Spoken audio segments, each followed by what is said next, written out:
नमस्कार दोस्तों, आप सब कैसे हैं? उम्मीद करते हैं आप लोग बहुत बहुत अच्छे होंगे। दोस्तों, इस समय सभी छात्र बिहार सिविल कोड प्यून परीक्षा तिथि का बेसब्री से इंतजार कर रहे हैं। जी हाँ दोस्तों, बिहार सिविल कोड प्यून परीक्षा का आयोजन अभी तक नहीं हुआ है, जिससे छात्र काफ़ी परेशान हैं। देखिए दोस्तों, परेशानी की बात हम समझ सकते हैं। अब तक इसका परीक्षा का आयोजन हो जाना चाहिए। इसमें 4 पद का नोटिफिकेशन जारी किया गया था। पहला दोस्तों यहाँ पर कोर्ट रीडर, स्टेनोग्राफर, क्लर्क और प्यून। प्यून को दोस्तों छोटा पद है, छोटा देखा गया है, छोटा बिहेव किया गया। ये दोस्तों ये साबित होता है, ये विभाग की यहाँ पर असफलता साबित होता है कि 3 साल में भी सिलेक्शन नहीं करती है। ये बहुत बड़ी सरकार की असफलता है, विभाग की असफलता है, इसमें कुछ नहीं कहा जा सकता। बस इसकी यहाँ पर थोड़ा बहुत विरोध ही किया जा रहा है और कुछ नहीं किया जा रहा है।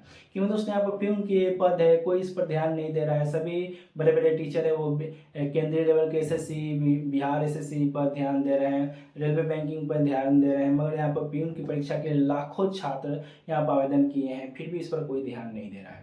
दोस्तों, इसका यहाँ पर मतलब समझिए कि सौतेला बिहार किया जा रहा है। टीचर भी अपने आप को भी बड़ा हाईलाइटेड देखने के लिए ही यहाँ पर मैदान में उतर रहे हैं। मतलब कि टीचर भी आज के समय में पॉलिटिक्स बतिया रहे हैं। पॉलिटिक्स समझ रहे हैं, मतलब कि एक आदमी दो मुंह वाला सांप होता है। पॉलिटिक्स का मतलब यही होता है। अब दोस्तों, यहाँ पर रेलवे का विरोध कर देते हैं टीचर, एसएससी का विरोध कर देते हैं, मगर यहाँ पर सिविल कोड की एग्जाम 3 साल में नहीं हो रही है। इसके लिए कोई बड़े टीचर आवाज़ नहीं उठाए। तो मतलब आपके टीचर बनने का क्या फ़ायदा? आपके पास ये भी सभी छात्र पढ़ रहे हैं, तो सिविल कोड का भी आप कोर्स करा रहे हैं, तो आप इसके लिए आवाज़ क्यों नहीं उठा रहे हैं? नहीं उठाएंगे दोस्तों, इसका कोई वैल्यू नहीं है। इसका एग्जाम हो ना हो उनको कोई फर्क नहीं पड़ता। उनकी कमाई हो गई है, बहुत बार क्लास है, कोर्स लॉन्च किए, बहुत बार छात्र ज्वाइन किए, परीक्षा दिए, कोर्स खरीदे, उन लोगों की कमाई हो चुकी है ऑलरेडी। इसलिए इस पर आवाज़ नहीं उठाई जाएगी। देखिए दोस्तों, आवाज़ उठानी पड़ेगी। सरकार से डिमांड करना होगा कि सिविल कोड प्यून परीक्षा का आयोजन जल्द से जल्द कराया जाए। यहाँ पर सभी छात्रों को सिलेक्शन हो। यहाँ पर मान लीजिए आपको नौकरी यहाँ पर 30 साल करना है, 3-4 साल आपका एग्जाम होने में ही लग जाए, तो 4 साल 5 साल कट जाएगा, तो 25 साल ही तो आप जॉब कर पाइएगा। तो क्या फ़ायदा है? इस 30 साल एज हो जाएगा, 30 साल के बाद ज्वाइनिंग होगी, तो 25 साल आप जॉब करिएगा। तो ये समझिए कि सीधा सीधा आपके करियर पर बहुत बड़ा इफेक्ट पड़ता है। देखिए, अभी यहाँ पर कुछ लोग बता रहे हैं सितंबर में परीक्षा हो जाएगा। हालांकि दोस्तों, मुझे नहीं लगता है कि सितंबर में आप लोग की परीक्षा का आयोजन होगा। ऐसा लग रहा है कि आप लोग का परीक्षा जो होने वाला है उसके लिए आपको करीब करीब दिसंबर तक इंतजार करना पड़ेगा।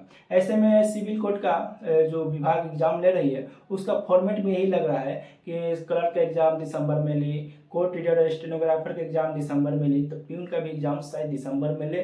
कोई वहाँ पर पंडित बोल रहे होंगे कि आप दिसंबर में ही एग्जाम लीजिएगा, शांतिपूर्ण तरीका से होगा। शायद ये हो सकता है।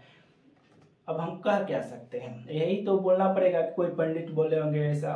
ठीक है, क्योंकि यहाँ पर एक फॉर्मेट का मतलब क्या होता है? एक साल पर आप एग्जाम एक पद के लिए ले रहे हैं और ये एक साथ यहाँ पर नोटिफिकेशन जारी हुआ है। इसका मतलब क्या है? एक पैटर्न के साथ आप काम कर रहे हैं। ऐसा नहीं होना चाहिए। परीक्षा यहाँ पे एक साथ ही सभी पदों के लिए लेते हैं। बिहार में एक साथ 6 लाख छात्र परीक्षा दे सकते हैं। जितने भी छात्र इसमें आवेदन किए थे, 4 दिन लगता है, 4 दिन में परीक्षा समाप्त हो जाती। वो इसी समय आप लोग 2022 में ही परीक्षा ले लेते हैं, मगर नहीं लिया गया। अब देखिए दोस्तों, क्या होता है आने वाले समय में पता चलेगा। अभी दोस्तों कोई नोटिफिकेशन नहीं आया है, मगर आप दिसंबर को मान कर तैयारी कीजिए। अगर इस बीच कोई नोटिफिकेशन आता है, सबको जानकारी दे दी जाएगी। चलिए, मिलते हैं नेक्स्ट वीडियो के साथ। Thank you.